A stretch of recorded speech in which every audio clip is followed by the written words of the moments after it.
All right, so thank you for tuning in. And if you're here today to learn about PR, then thank yourself for watching because I'm pretty sure Conrad has some great advice for you. So, Conrad Agusa is the founder of Publicize.co, a PR company with a twist.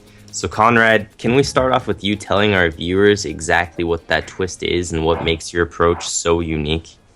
Yeah, I founded a company called Publicize, and the idea was that traditionally in Silicon Valley, New York, PR firms charge $10,000 a month with 6-month retainers. The thought I had was, as opposed to charging $10,000, could we charge closer to $400 to $500 a month for the service? And it's month to month, so people can cancel at any time. And I think a lot of the reason why we approach it a little differently is I used to write for a tech publication called VentureBeat, so I think we kind of deconstructed it from what it was like receiving these pitches in a lot of ways. Great. And part of your model, Conrad, is the greater chance a company has to be featured in one of the lead publications like TechCrunch or VentureBeat. A discount is given on their price. How do you make those assessments when a startup comes to you? Yeah, I think a lot of it came from writing at VentureBeat. It's interesting. I remember there's this well-known venture capitalist named Guy Kawasaki, or kind of thought leader and author. He talks about when you're trying to pitch a company to raise funding, there are, I guess, two spectrums. There's kind of like the hot or not, like I like it and I want it, or there's kind of the kind of romantic, I want this kind of like long-term relationship. And with investments, it's almost like I wouldn't say an immediate reaction, but there's a lot of thin slicing. They can determine really early on if they're interested. And the same thing goes on with a journalist when they're pitched a story. So immediately they're going to look at a company's design to see if it kind of fits in with the type of companies they typically cover. They're going to look at the overall mission, the founding team. So it's actually it's not too difficult. One of ever since we first started, the chances that we gave have almost been exactly what's kind of turned out, which has been nice. Impressive. So how can a startup increase their chances of getting that discount or being featured in these publications? I'd say a couple things. The first is that in terms of social proof, finding 1 to 2 things that really stand out about you. So a lot of entrepreneurs, when they contact TechCrunch, they say something like, "Hi, my name is Tom. I am a bootstrapped entrepreneur." The thing is, there are 50 million other bootstrapped entrepreneurs in the country. That doesn't really differentiate yourself. As opposed to if you say, my name is Conrad Agusa, I'm a former VentureBeat writer, and I'm launching this new company. They kind of immediately identify with that. Or maybe it's a place you went to school, or you used to work at Google. Or it could even be something like your age as well to make you stand out. So there's a company called Safely Filed we helped get on VentureBeat and TechCrunch and NextWeb and some others. And they don't look like they should be featured on there. But what made them interesting was that we approached the journalists saying that this is a 65-year-old founder.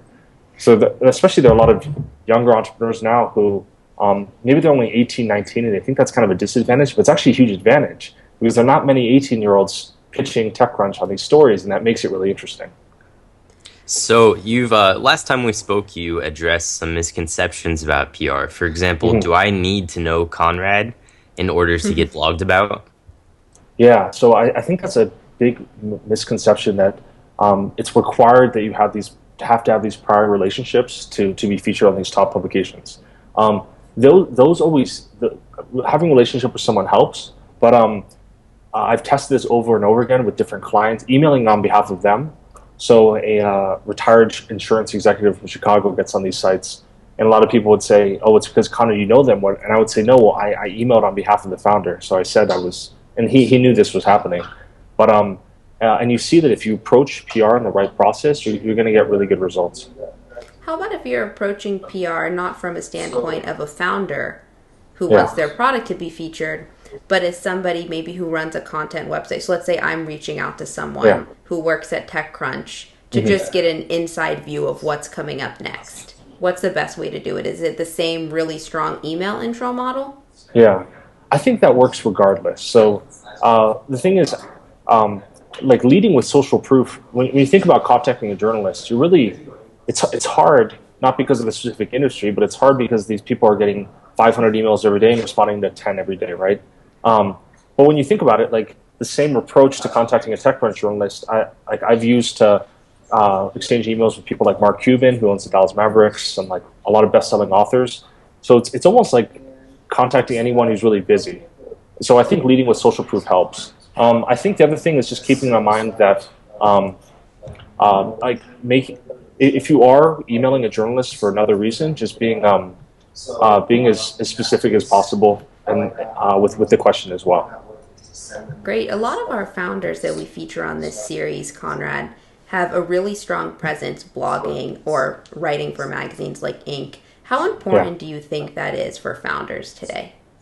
Um, I think it definitely helps. Yeah, anything to give yourself kind of a better platform. Um, yeah. I think I think the Huffington Post, Inc. They're all like great publications. I also think it's a way that like people can add value. So, um, if you are, it's. I think the good thing about being involved with the media or being involved with the investment community is that the two things everyone needs are money and media coverage, Mm-hmm. right?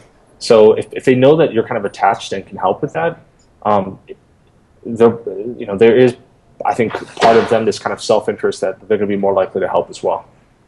Okay. Great. And so one of the testimonials on your website is by Alan Grant of Y Combinator, and he said that he loved you guys so much in large because of how you drew upon your knowledge as a venture beat writer. So what role does that play in your current work? I think a ton.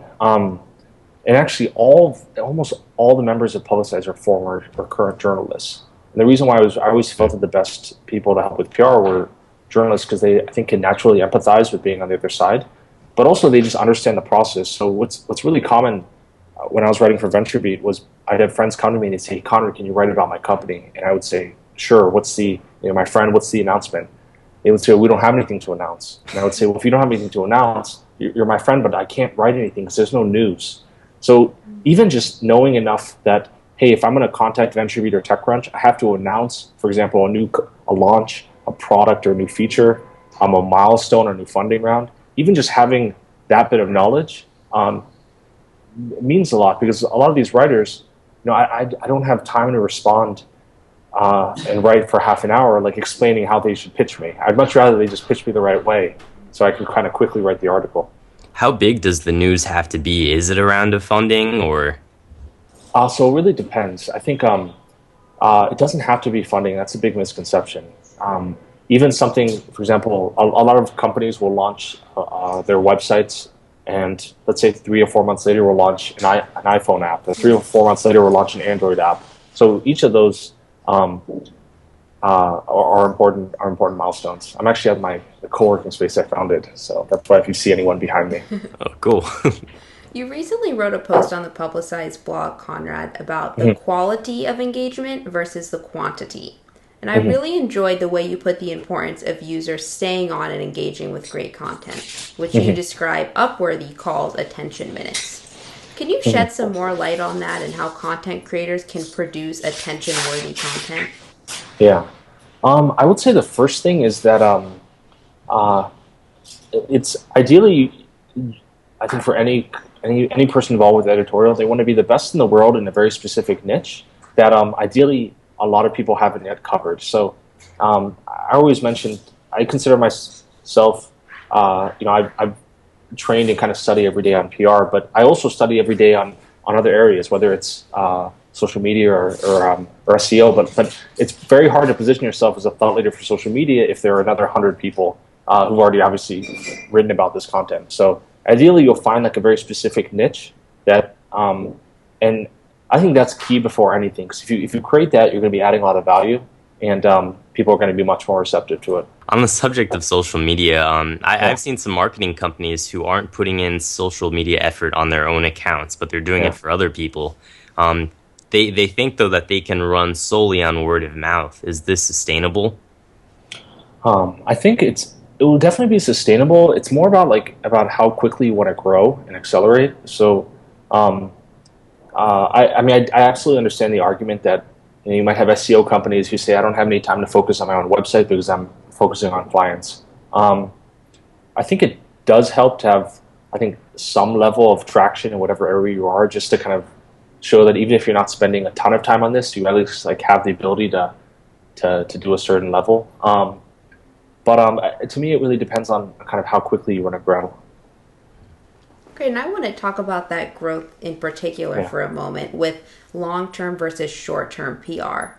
Yeah. You've stated, just as you did, that it's very important to become a thought leader in your particular domain. How can startup founders position themselves to do that from day one?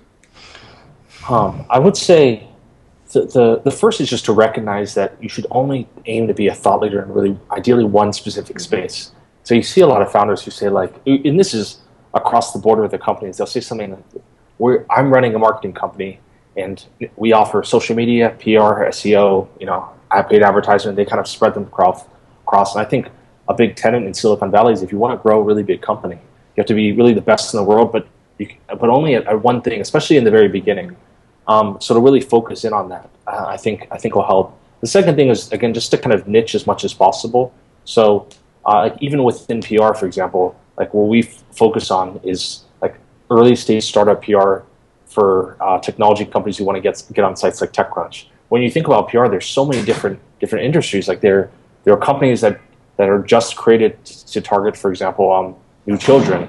So their audiences, for example, like they call them like mommy bloggers who are mothers, which is enormous. And I don't know if it was Chase, you and I talked before about like what would I recommend to someone who's just starting out in the PR industry. It would be really focusing on being the best in a very specific niche. Don't say like, hey, we want to offer PR for every company, but just like we want to be the best for PR, for example, for people who want to be featured on like health publications or tech startups or whatever it may be. And over time, you can grow into these other areas. But I think it's really important to kind of position yourself in the very beginning in a specific area. So let's say, Conrad, that you started out and you maybe were talking about 3 or 4 topics, and then someone listens to this piece of advice you just gave and says, okay, I really need to target my marketing. Yeah. Is it okay to then scale back and just focus on one thing? Absolutely. And I think about it, like Publicize is the fastest growing company I've been a part of. And it really took off. I used to have more of a general marketing company, so offering many. So I saw that firsthand. And actually, my initial blogs would I talk about startup marketing kind of throughout the board. And it was only when I really focused on not just startup marketing, but PR for startup marketing that I saw like this kind of rapid growth. So it's very possible. I really recommend it. Great. Interesting. Yeah. And so now I want to ask about Dico. What are some of the benefits of partnering with Dico? I love .co. I've been a part of. I started a co-working space called Espacio. I co-own this news publication called Columbia Reports and Publicize.co, and they've helped with all of them. I just think if you're a startup, for one, there's so many more access to great URLs. It's a great community, and I think it has this kind of startup feel that if you want to kind of build a cool factor to it. Yeah, absolutely. Yeah, absolutely. It's like underground bands, versus major label bands. Anyway, so now, can you just end now with just explaining something maybe you want our users to know about you and where they can get in touch with you?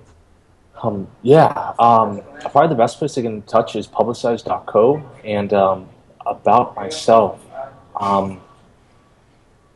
I think like what I want to do is try to be kind of the best in the world for early stage startups for tech PR, and try to kind of add as much value to the community. And I think 2 takeaways are that people can get the PR results they're looking for if they approach it themselves. I think it does help to work with other companies, but they don't need that. And I think the second thing is you don't necessarily need these prior relationships to get featured on these top publications. And I've seen this kind of over and over again. It even happens with me sometimes. People would say like, oh, how did you get on like the BBC? You must have known the writer. I said, no, I just wrote the writer. I just kind of found their email. And I think if you, I mentioned before, and I'm happy to send some of the emails I sent to that I've gotten my own companies on TechCrunch. We actually just got Publicize on there about a week ago. So it's been a little hectic. Nice. Oh, thanks a bunch. Yeah. It's been a lot of sleepless nights since. But that same email, even though people wouldn't use the exact email, they would just use that as a template. You can kind of see all right, well, the first line he kind of describes himself. Well, someone could just describe himself in a different way. yeah, I hope PR to me, people look at it as this black box, and I hope to kind of uncover that a little bit. Great. Brilliant. Thank you so much for joining us, Conrad. Thank No, you. thanks so much for your time, guys.